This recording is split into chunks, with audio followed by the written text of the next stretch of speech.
बालोद का ये किसान रातों रात बन गया करोड़पति। 39 रुपए ने बदल दी किस्मत और बन गया करोड़ों का मालिक।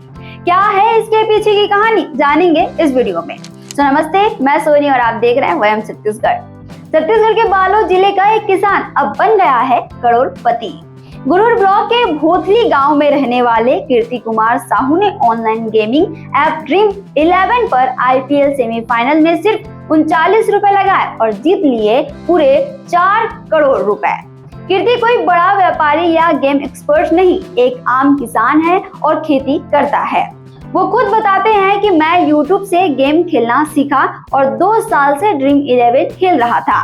हर मैच ध्यान से खेला, धैर्य रखा और आखिरकार मेरी मेहनत रंग लाई। मैच में उसने पंजाब वर्सेस मुंबई के लिए एकदम परफेक्ट टीम बनाई और जैसे ही लीडर बोर्ड चेक हुआ, आंखें खुली की खुली रह गई। 4 करोड़ जीतने का नतीजा मोबाइल स्क्रीन पर दिख रहा था, लेकिन पहले तो यकीन ही नहीं हुआ। फिर कंपनी का फोन आया और पैसे खाते में आए, तब समझ आया कि नहीं, सपना सच हो गया है। अब कीर्ति क्या करेंगे इस पैसों का? वे कहते हैं, सबसे पहले मैं जमीन खरीदूंगा, एक गाड़ी लूंगा और खुद का बिजनेस शुरू करूंगा ताकि हमारे परिवार को कभी कोई कमी ना हो। ये पैसा मेहनत से मिला है और इसे सही जगह लगाऊंगा। गांव में अब जश्न का माहौल है, हर कोई कीर्ति को बधाई दे रहा है और लोग कह रहे हैं, अगर मेहनत और धैर्य हो तो किस्मत भी घुटने टेक देती है। छत्तीसगढ़ से जुड़े और अपडेट्स के लिए आप देखते रहें वयम छत्तीसगढ़।